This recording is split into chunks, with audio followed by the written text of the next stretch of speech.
అంత గొప్ప దైవజనుడు చెప్పినప్పుడు మాట వినాలా లేదా? చెప్పాలి. ఒక్క రోజుకు 1 గంట కోసం ఎవరినైనా అక్కడ పెట్టొచ్చు కదా వాళ్ళ నాన్న. అంత పెద్ద దైవజనుడు మాట, నీ కుమారులందరినీ పిలిపించు అన్నప్పుడు ఆ దావీదుని అక్కడ ఉంచాలి కదా. అంటే తృణీకరించబడిన స్థితి, లెక్కలో లేని స్థితి.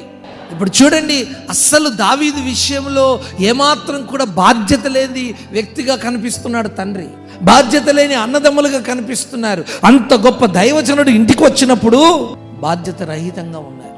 కారణం ఏంటంటే తృణీకరించబడిన స్థితి, దేశించబడుతున్న స్థితి. అందరిని చూశాడు. దేవుడు అన్నాడు, ఈయన కాదు, ఈయన కాదు. 3వ వ్యక్తి ఈయన కాదు, 4వ వ్యక్తి ఈయన కాదు, ఈయన కాదు, ఈయన కాదు, ఈయన కాదు. నీ కుమారులు ఇంతమందేనా? ఇంకా అప్పుడు తండ్రి ఏం చెప్తున్నాడు? కడసరివాడు ఒకడు ఉన్నాడు, వాడు మందను మేపుచున్నాడు. నీకేం చెప్పాను? అందరిని ఇక్కడ లైన్లో పెట్టమన్నాను కదా, పిలిపించు. అప్పుడు పిలిపించాడు. దావీదు అలా వస్తున్నాడు. కంపౌండ్ వాళ్ళు గేట్ తీసి, శబ్దమైంది, గేట్ తీసి, ఆ గేట్ అలా వస్తుంటేనే దేవుడు అంటున్నాడు, నేను కోరుకున్నవాడు. చెప్పాలి, చెప్పాలి, చెప్పాలి. నేను కోరుకున్నవాడు. కొట్టాలి, చప్పట్లు కొట్టాలి.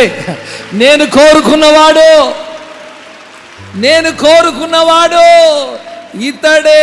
అతన్ని పట్టాభిషేకం చేయాలి, అతన్ని అభిషేకం చేయాలి. ఇశ్రాయేలు రాజుగా అతన్ని నువ్వు అభిషేకం చేయాలి. ఆమేన్. దేవునికి స్తోత్రం. చెప్పండి, రాజ్యాలు ఎవరి చేతిలో ఉన్నాయి? ప్రభుత్వాలు ఎవరి చేతిలో ఉన్నాయి? దేవుని చేతిలో ఉన్నాయి. ప్రపంచ భవిష్యత్తే ప్రారంభం ముగించని చేసి పెట్టాడు దేవుడు. కొత్తదేం జరగదు. ఆల్రెడీ నీ జీవితం, నా జీవితంలో కూడా ఏం జరగాలో అది ఫినిష్ చేసి పెట్టాడు. దావీదు రాగానే మోకరించమన్నాడు. అభిషేక తైలమును పోసి, అతని తల మీద తైలం పోసి, అతన్ని అభిషేకించి ఎవరికి చెప్పకుండా వెళ్ళిపోయాడు. ప్రేమైన దేవుని బిడ్డలారా, ఇక్కడ గమనించవలసిన విషయం ఏంటంటే, దేవుడు బైబిల్లో ఎక్కడ చూసినా తృణీకరించబడిన వారిని కోరుకోవడం మనం చూస్తాం.